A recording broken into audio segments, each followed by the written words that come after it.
My dear viewers, look, baby is sitting in comfortable position. You look, the baby is sitting in a comfortable position, and the face is abnormal looking. You look, abnormal looking. There is a frontal bruising, depressed nasal bridge, outward slanting eye, and large protruded tongue. You look, large protruded, and this is Mongolian appearance. This is called Down syndrome. Down syndrome is a chromosomal disease, chromosomal disorder.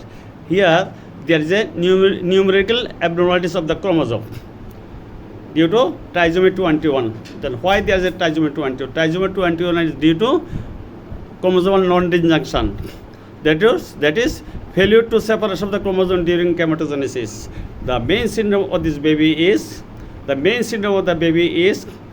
hypotonia and mental retardation. Then what is the treatment plan? The treatment plan of this baby is just parents' assurance and physiotherapy. Parents' assurance and physiotherapy. Thank you very much for patient hearing.